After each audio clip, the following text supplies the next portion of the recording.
Hey everybody, what's going on? This is Eric Bond, the Family Cash Machine, and we've been shooting live. We've been doing these videos, these webinars every day. Everything's coming along real well on the Family Cash Machine, and I'm excited today.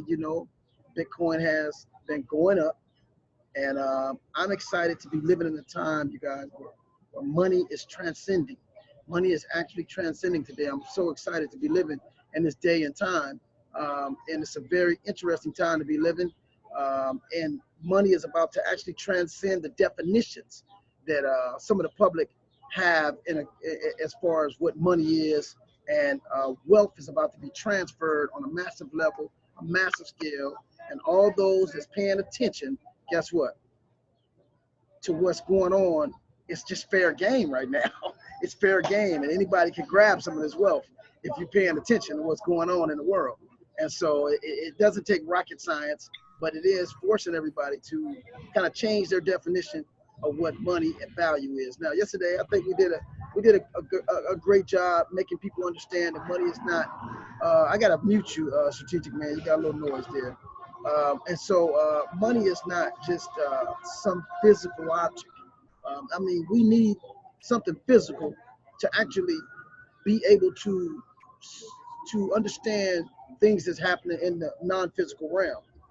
Just like I used the definition of gravity, and gravity being a non-physical object, but the only way we know it exists is that something physical manifests through gravity, or we watch something fall and hit the ground. But other than that, we can't really see that.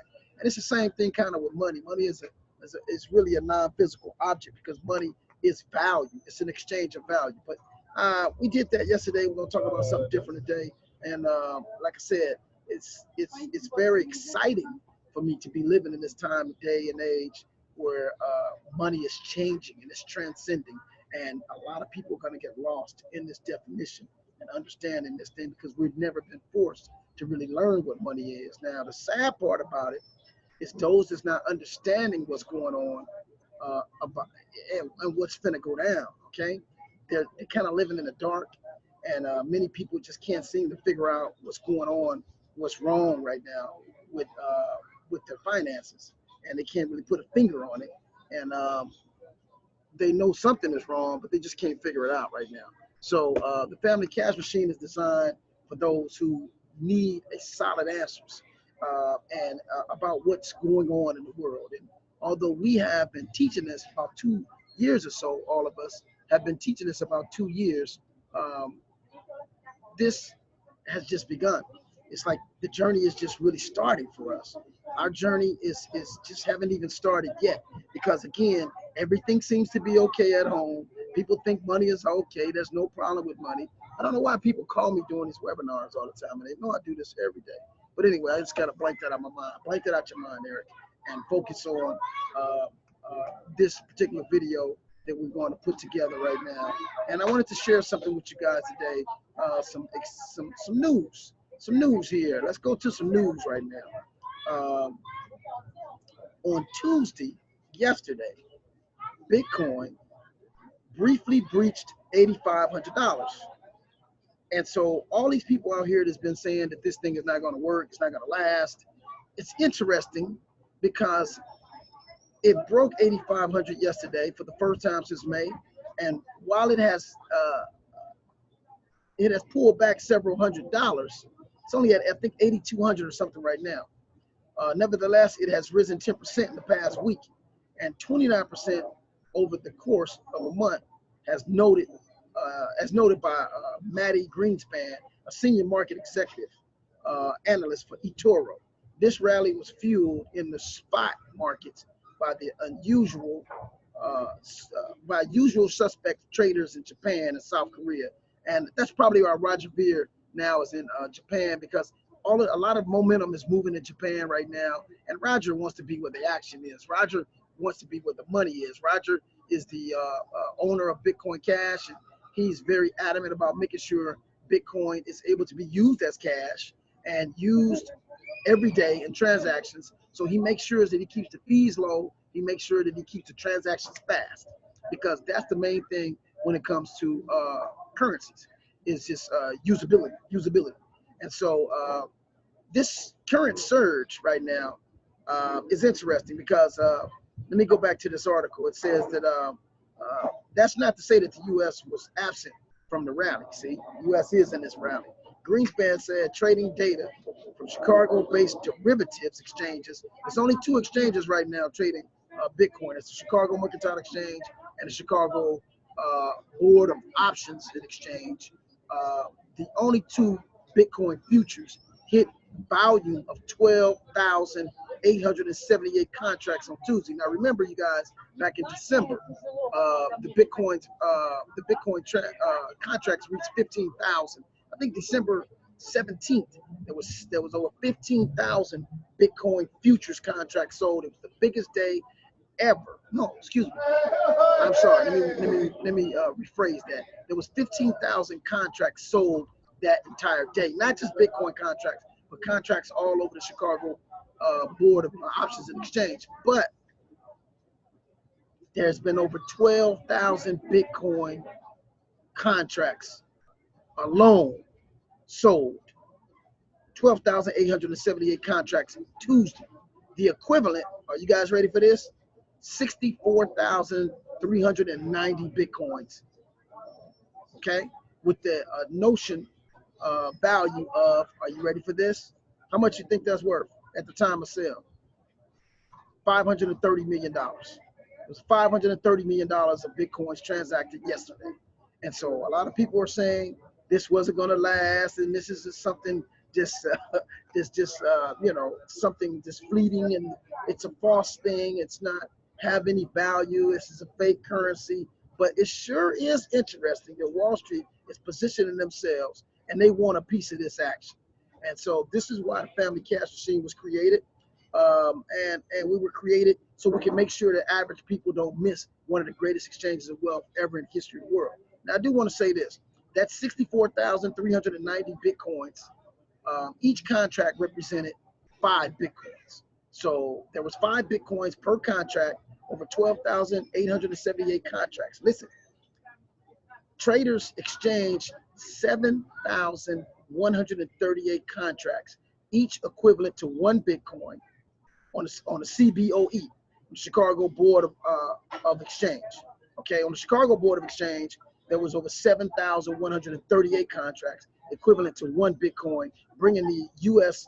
Bitcoin futures value to 71,528 Bitcoins at 8,000 per Bitcoins.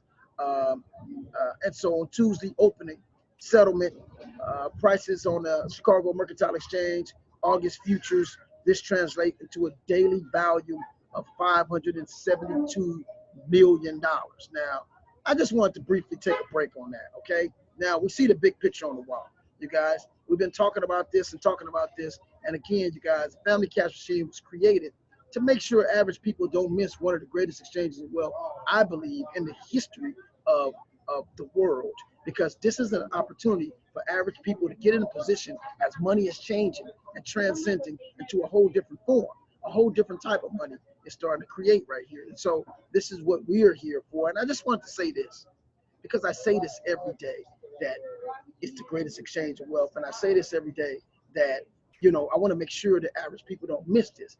I want to say this. How about this, Dave? We're going to say this. We don't need you guys to join this. We're doing this out of our passion and our commitment to make sure that mainly our people don't miss out on something that could be very, very advantageous for them to capitalize on.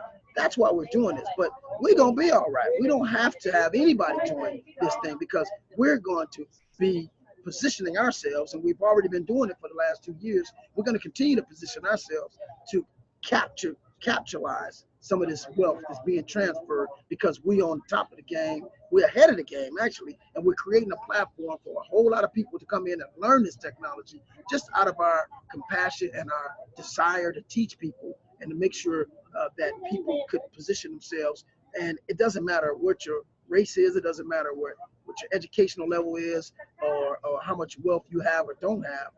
Everybody could get a piece of this right now, and it's wide open. And as you can see, that the big boys are taking advantage of this. So don't think for one time, don't think that the big boys is in this thing right now on their own. They're not looking at money. Don't think that all these people are not trading over what 72.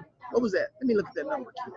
That was over $572 million exchanged yesterday. 71,500 Bitcoins were purchased yesterday on the Chicago Board of Exchange and on the Chicago Mercantile Exchange. But check this out. That's only 2 exchanges. Do you know how many other exchanges are going to be involved in this eventually? Could you imagine how much money is going to be coming into this in the future as more and more exchanges want to get a piece of this pie? Because these different investors around the world are starting to make a lot of money in this industry. So guess what? It's going to just expand. You know, I got to get used to talking with people watching. It's kind of interesting to talk with people watching me. Sometimes I do these in my house, and I'm learning to be more in the public eye, because this is farmers market. This is a place of exchange. This is one of the places where people using Bitcoins or cryptocurrency could probably benefit the most as small business people who are allowing this particular transaction to take place, and not be taxed or charge fees by MasterCard, Visa. In fact, they even charge penalties when you don't use it and go over certain amounts and hold certain amount of transactions. You get penalized. But at the same time, this is something that is for the people, by the people, of the people, and I think it's one of the best solutions that we've ever came up with. And in fact, the person that came up with the solution is anonymous. He stayed anonymous, Satoshi Nakamoto. So let me go back here. Again, big news. Bitcoin is back on the rise. We knew it would come back because of the functionality. And I tell people all the time, what is it that creates value? Where does value derive from? And money is just an object. It's a unit of exchange, a unit that value is supposed to be stored. So we use that object to exchange. Now, that's not the only object or commodity of value, but when it comes to gold or silver, these commodities actually store value, but they're not as easy to transact with as cryptocurrencies. They're not as easy to move around, to exchange, to liquidate.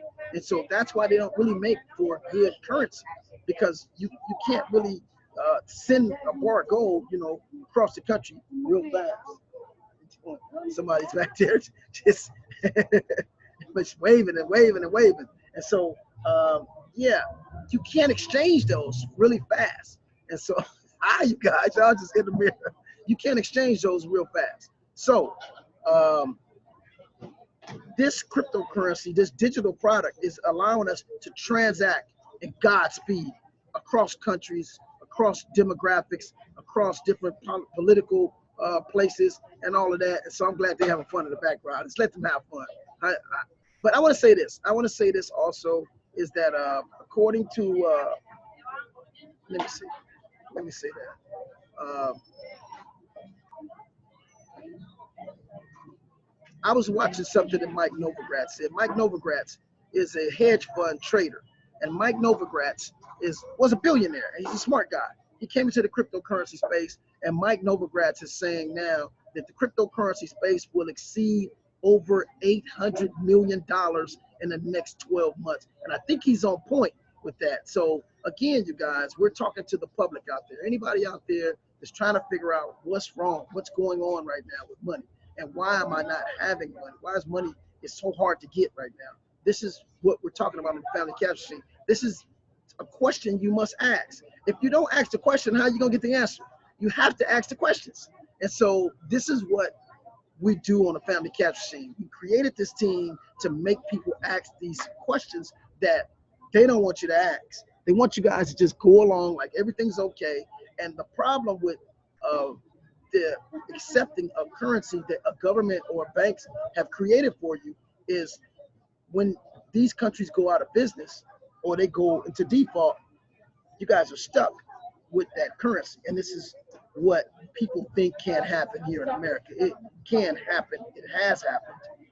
2008 almost collapsed totally, and they were able to print more money. That's what the $900 billion quantitative easing was about, was just printing more money and trying to print ourselves out of this scenario. But that's not the real solution. That's just basically kicking the can down the road for someone else to assume that debt, because every time you do that, that's debt.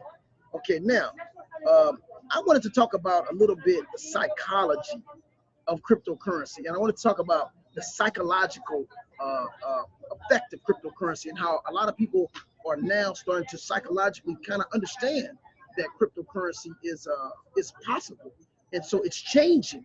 It's changing. Things are changing because just of January of 2018, Facebook banned cryptocurrency. They straight banned cryptocurrency. So now they just lifted the ban, and they're accepting now ads again. And first, Coinbase, I think, was the first one that was allowed to do ads on Facebook, and now we have a situation brewing, I would say, where Facebook is trying to negotiate either a merger or a purchase of Coinbase, which is a cryptocurrency exchange. I think they're trying to buy it, so they want in. They want in this industry again, you guys. They want in. And so I'm excited, you guys. I'm just so excited to be in this position right now because I have vision, and I have the vision of what's going on, where we're going in this economy. I can study history, and I see based on history, this is all economists do around the world. Economists, they just study history. And based on what has happened, they are prepared to know what is and what's to come. And you may think that they're a genius, but history repeats itself, especially when you do the same thing with the same situation, the same atmosphere, and the same scenario. It's going to definitely create this probability, and that's mathematics. And so, again, you guys, things that have been done economically that we repeat, those mistakes come back again. And so I see a very disastrous future for the U.S. economy, and they don't have a solution to it because it wasn't meant to be fixed.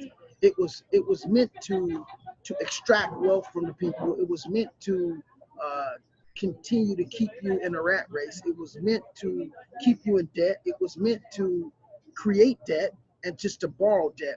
The entire economy started from us borrowing money from central banks, and we just keep extending those debts and keep extending that borrowing for generations, and then one day you got to pay the piper. Could you imagine putting like say, a ton of bricks on your back, and then 2 tons of bricks, and then 3 tons of bricks? Guess what's going to happen? Eventually, your knees are going to collapse. Eventually, your knees going to collapse. You're not going to be able to carry all of that, and that's pretty much what's going on with the U.S. economy. We just kept piling on debt, and now it's time to pay the piper.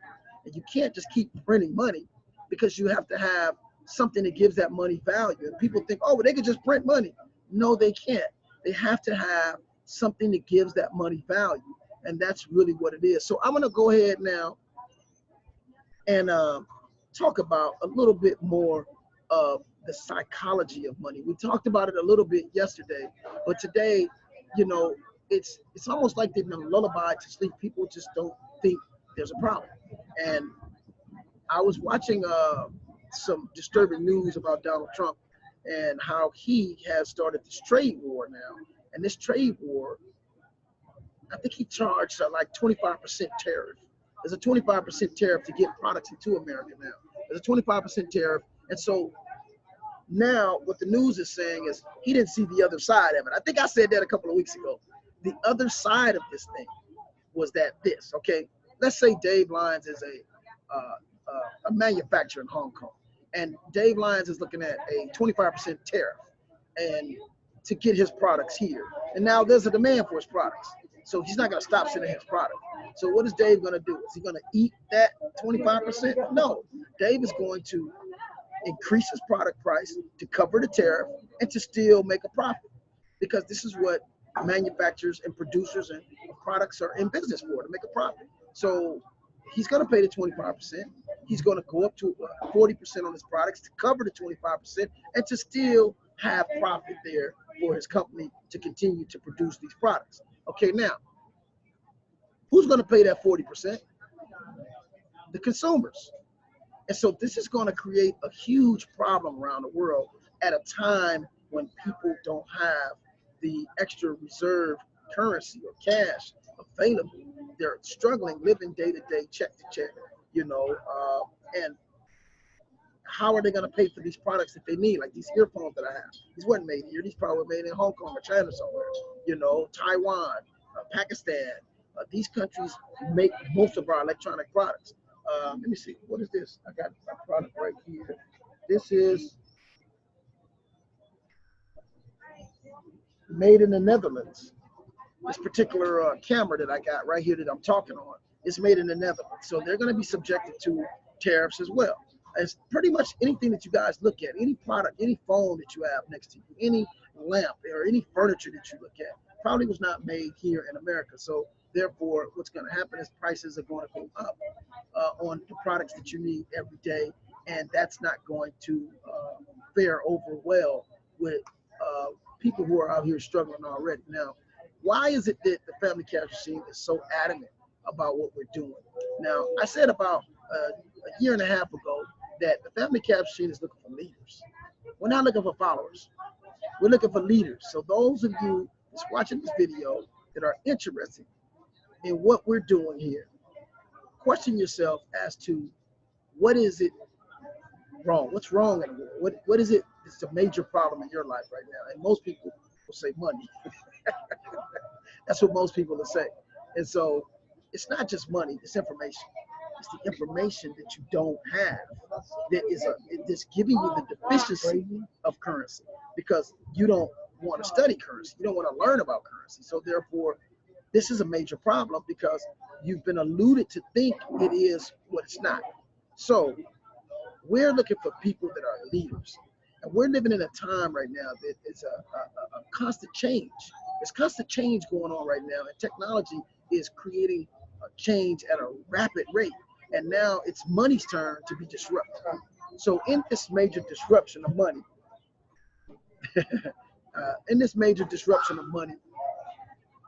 there's going to be a lot of wealth created, a tremendous amount of wealth created, and people are not ready for the change that's getting ready to happen.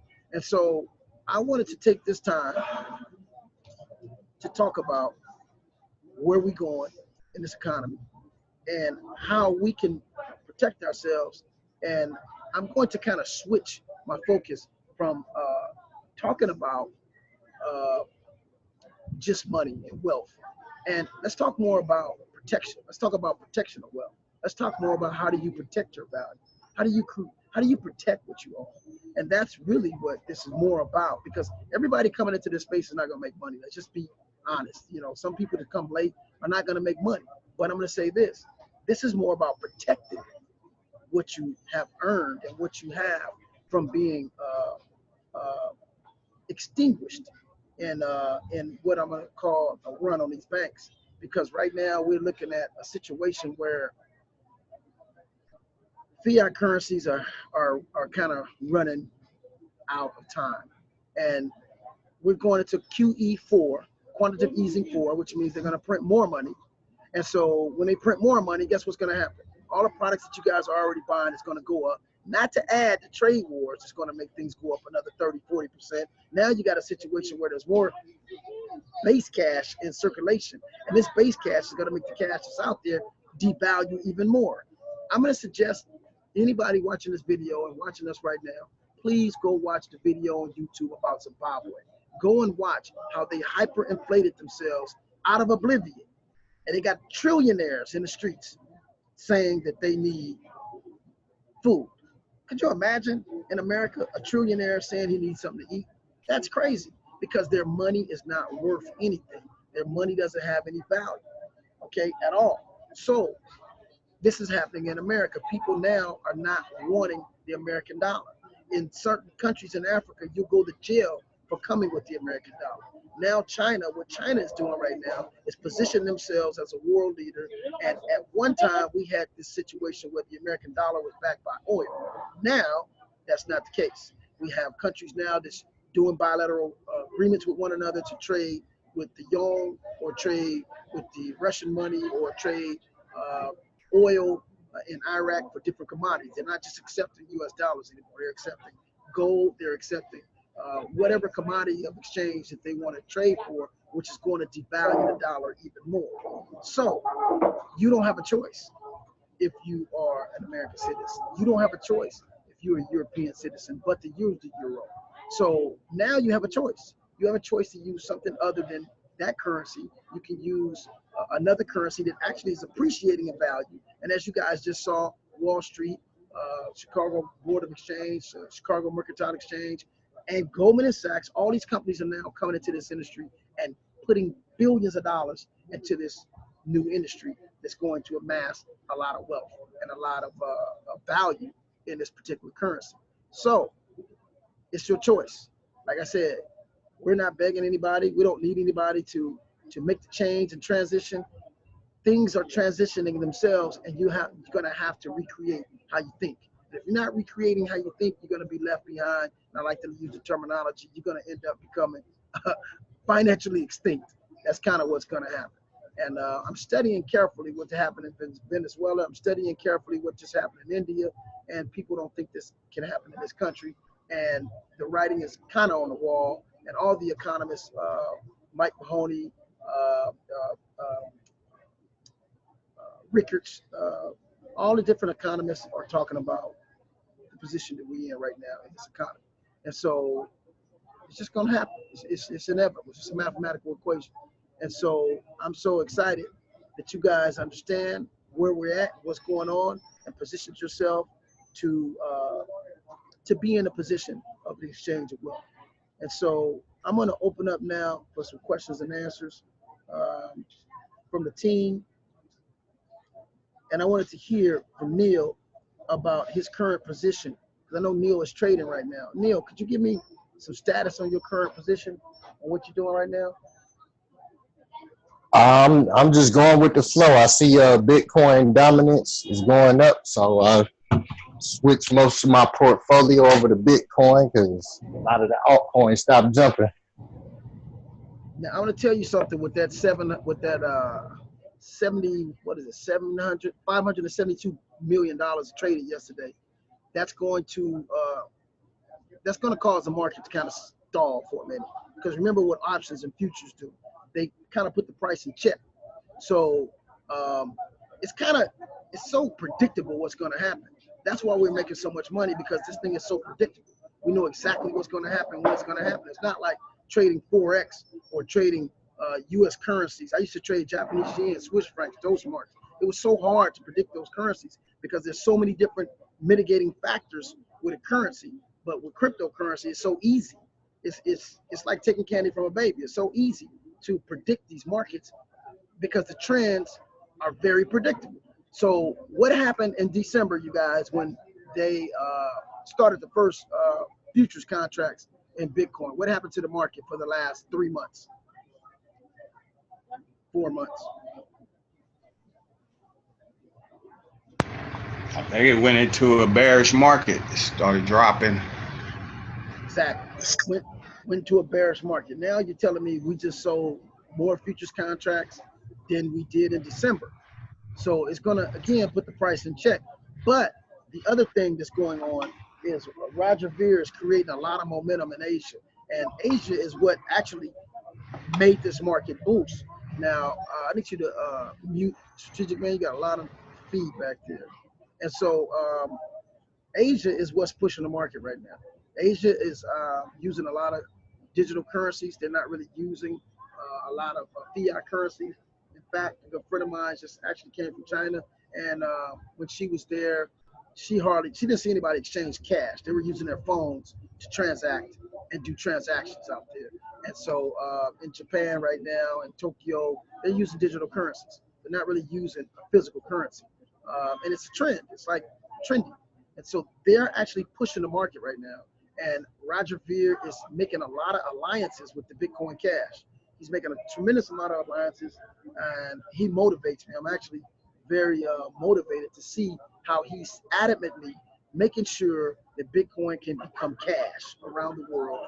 And he's doing everything he can to keep the transactions fast, to keep the transactions cheap, And I just got to commend that guy. There's a lot of haterism against Roger Ver, but I got to commend the guy because he's been on point and he's not giving up on his vision of making cryptocurrency a reality in the world and making sure that 3 billion people around the world that don't have bank accounts have access to at least transacting and making transactions happen around the world. Because if they got a phone, guess what?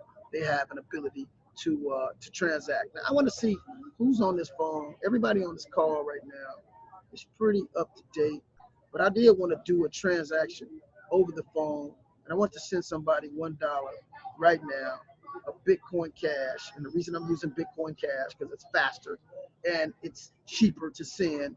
And so I wanted to do that on this call right now. Anybody wants to receive $1 of Bitcoin Cash right now? I wanted to demonstrate that to the public, how money can be transacted without your name, without your social, without your mother's maiden name, without filling out a bunch of paperwork. I see Dave raise his hand. Dave, didn't I give you $10 of Bitcoins like a year ago and now it's worth like $150 or something? Hey man, that ain't got nothing to do with this conversation. Dave trying to get money. Hey, so what's going on, Dave? Dave. No, but I mean, I know I gotta receive a Bitcoin. No, I'm trying to get that $1 Bitcoin Cash, man. You ain't playing with you. You better sit down somewhere, Dave. Hey, you guys on the phone call, all the public out there, people watching this video. I gave this guy, Dave, $10 a year ago, and that $10, it's got to be worth $150 now. So I want my $150 back, Dave. I mean, actually, that $10 turned in about $2,500 when you want to do the whole scenario. Yeah, yes. Because I mean, with the compounding interest in ETH trade. Oh, I see what you're saying. Because you traded it. Yeah, so that $10. So you did yeah, I put it on. You did to me what the banks do to everybody. Yeah, I held your money and I traded it and I didn't give you none of it. Oh my God, that's funny. That's funny. Okay, so other than Dave Lyons, who wants to receive $1 worth of Bitcoin right now? Neil put his address up there though, for real though. Neil put his address up there. Neil did put his address up there. Okay, so I'm trying to see how I'm gonna do this. I gotta do it. I want to do it on phone though. Let me see if I can do it from there. Neil could put his QR code up in the camera. Yeah. Oh, he probably using his phone though. Can you put your QR code up? He probably using his phone though.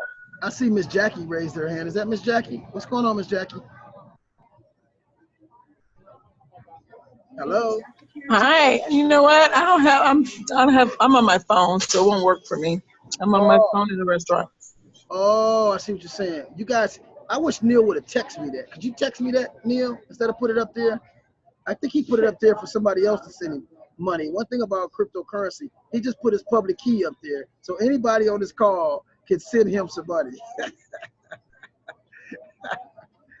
Okay, so let me see. How can I do that? I would have to email that to myself. It's a little work. Neil, could you text that to me? Could you text me your public key, and I'll send you the Bitcoin. But you want to see a QR code? Yeah, I wanted to show it on the video. I want people to see how easy it is. All right, I'm gonna show you. Now, I don't know. I don't know if I could turn the camera around though. Now with this long digit that he sent me here, public. I'm talking to people watching the video. I can actually email that to myself, and then I can take it and copy it and paste it and send it to him wherever he's at in the world. But I just kind of wanted to do it right here. But let me do that. I can email that to myself, and then from there I can copy and paste it. So let me do that and just show people, no matter where he's at. This just takes a little longer. I'm getting ready to throw the QR code up. Oh, you are?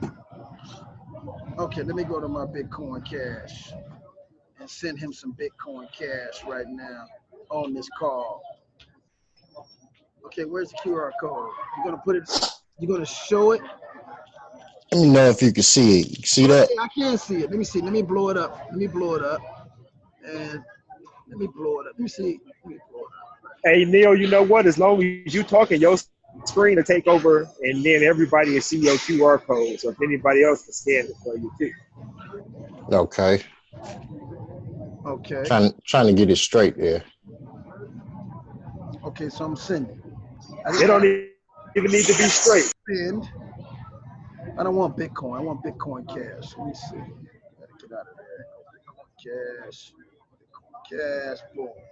I'm gonna send $1 to Neil. Okay, $1 to Neil. You sent me 10 like you sent Dave. I know. And then if I turn it to 2,500 again. Okay. Okay, it told me the fee. Boy, that fee is low, man. Woo wee. That fee is not even a penny.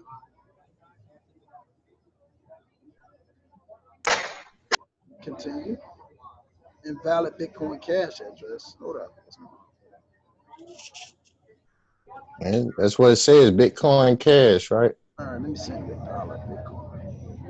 I don't know if I set up my Bitcoin Cash wallet should be set up. Bitcoin is high. Ooh, he wasn't wrong. 14 cents. That's the difference in Bitcoin and Bitcoin Cash. It was 1 penny with Bitcoin, and it was let's see if I can do that. I really want to send $1 of Bitcoin Cash because it's cheaper to send. So Roger Ver, invalid Bitcoin Cash address. I don't know what's going on. What's going on, Dave? I didn't set it up right? Okay. What wallet you got? I got the blockchain.info. Oh, well then it should work. I mean, It's not working. and that's what he using too, right? Yeah, this is a blockchain wallet. Oh, okay. Let me see. Let me see this. Okay, I hit the wrong thing, I think. Okay. I'm not scanning it. It's not scanning. It's not grabbing your wallet through this.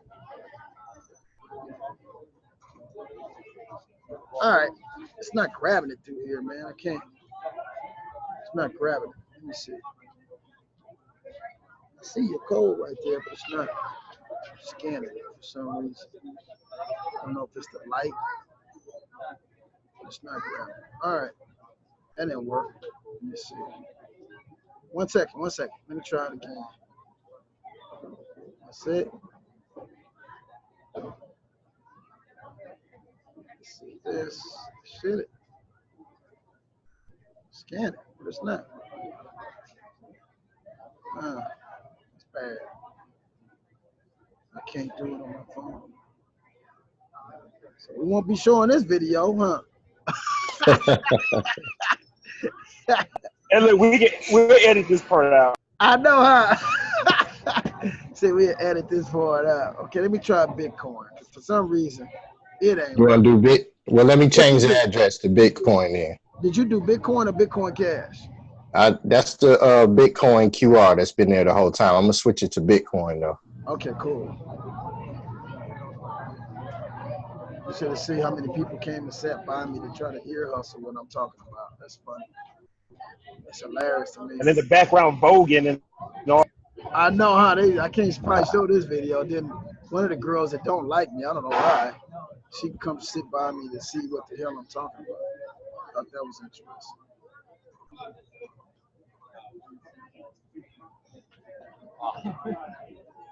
It's not grabbing that thing, man, on this call. I don't know why. It's not. It could be. It's not you, because I can see that code damn clear as hell. Hold up. Let me try something. One more second. Put $1.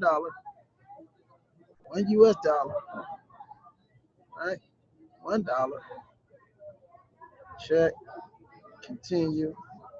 Invalid Bitcoin address. I don't know why my thing tripping, Dave. Oh, there it is. I got it. I got it.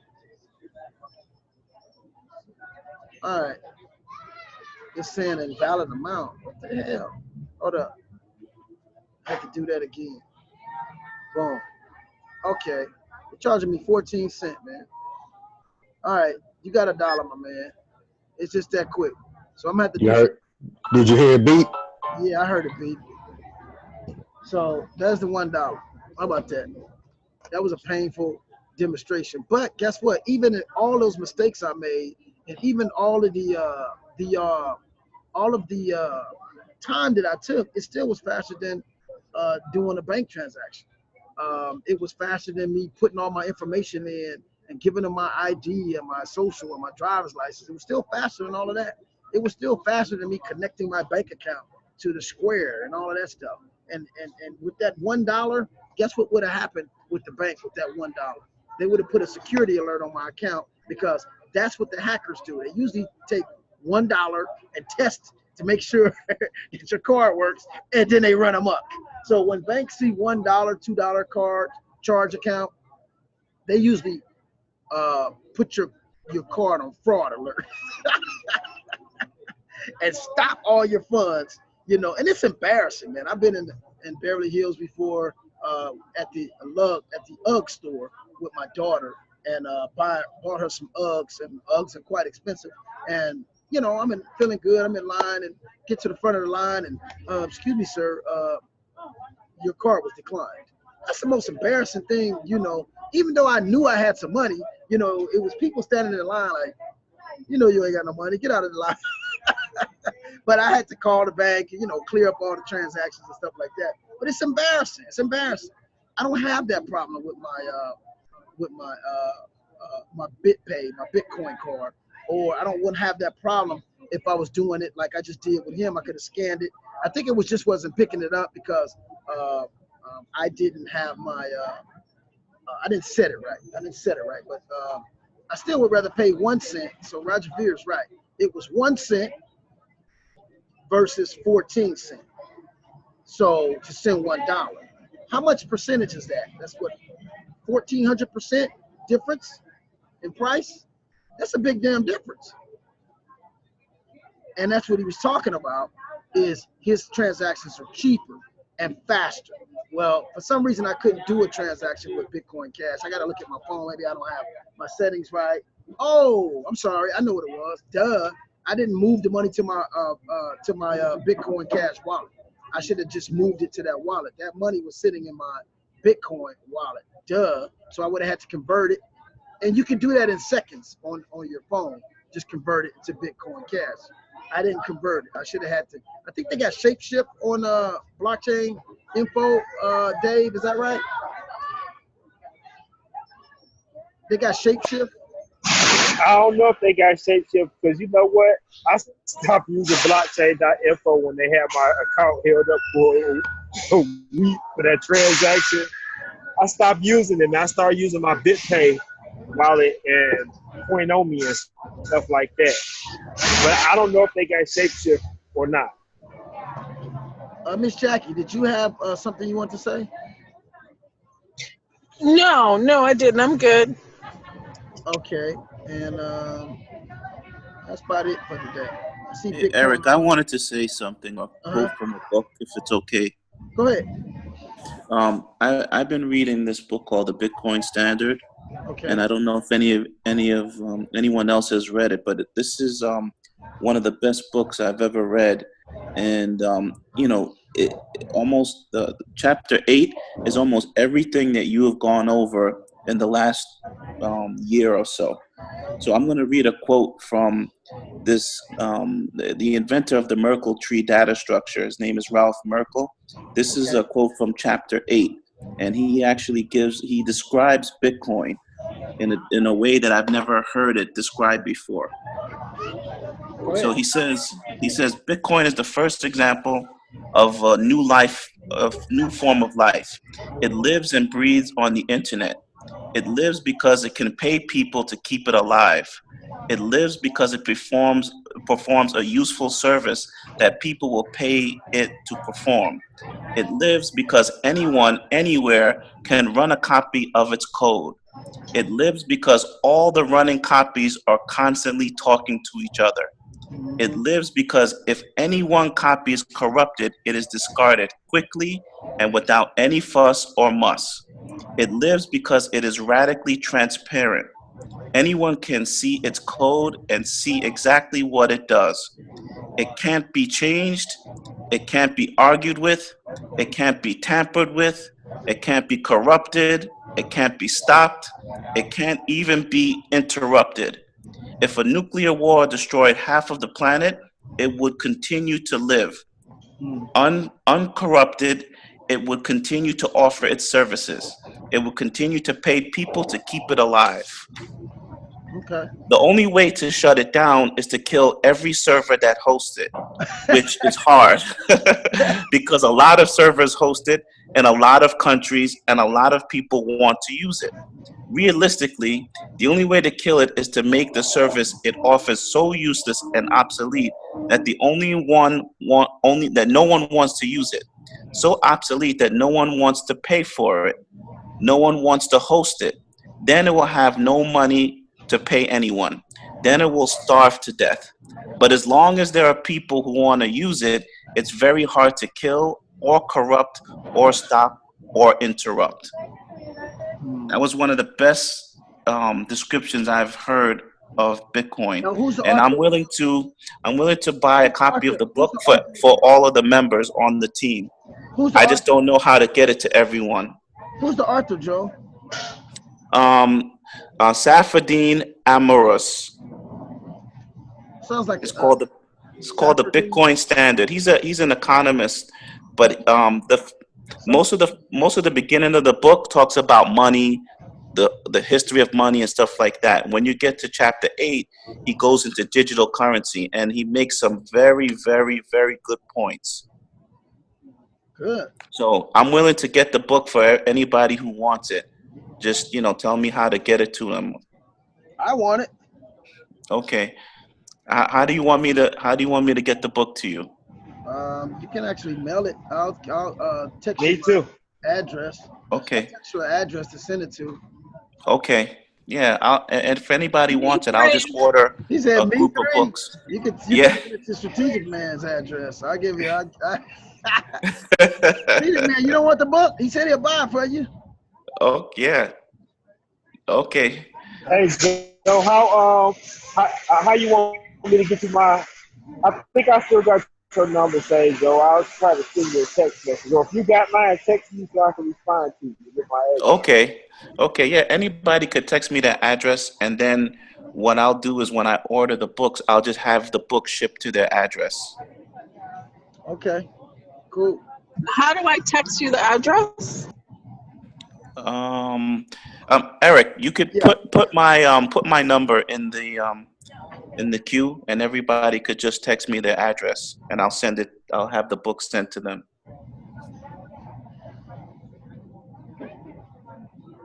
Okay. Does it come in an ebook? It probably does, but I'm old school because I like to write notes, so I didn't do it that way. But the book is amazing. I mean, Eric, you will hear a lot of things you said just in chapter 8. It's unbelievable. And Dave, all the technical things that you talk about, they're also in chapter 8. So Dave, you'll love it too. Everybody will love it. You're going to learn a lot about crypto and economies and where Bitcoin stands in relation to economies and other precious metals. And I mean, it's an amazing book.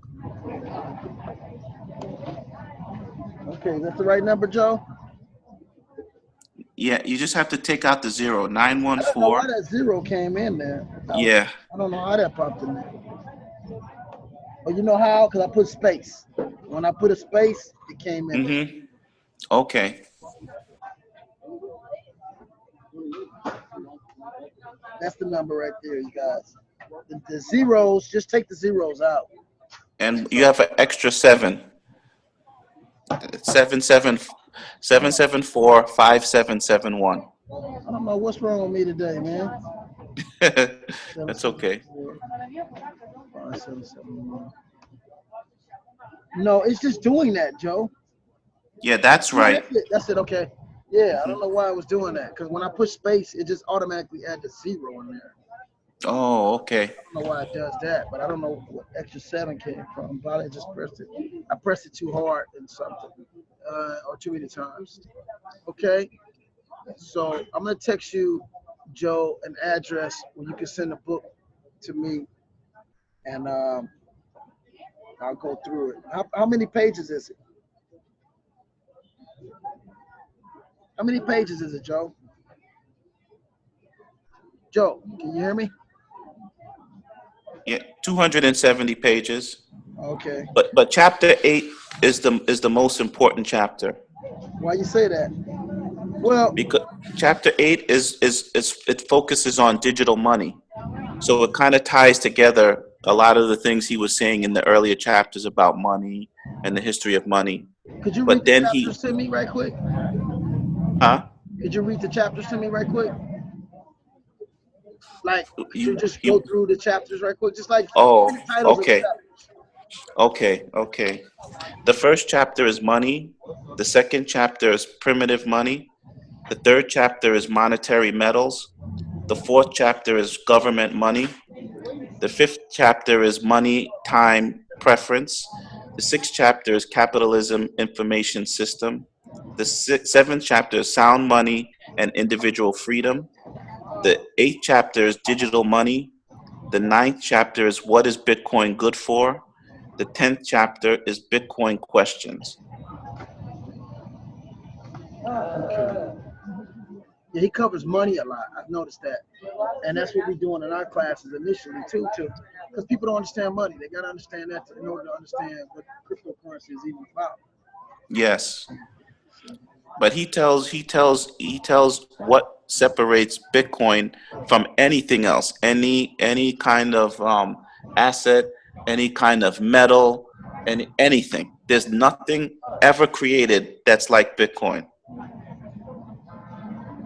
Where there's a set the main focus he talks about is that you can't make any more of it, and that's what really separates it, and you can't corrupt it. It's not linked to any governments, and it's a way of freedom for people. Yes. But the other thing that makes it nothing like any other money is it has more than one purpose. Also, Yes, yeah, it has so many different functions and functionalities. It's not just used in exchange for money, but it's a repository of data. It can transfer data. It can store data. I mean, data, yes, it's so many different functions of it. It's incredible. immutability, Yeah, it's unbelievable. exactly. Okay, my thing is about to die, so I gotta go ahead and cut this call off. You guys have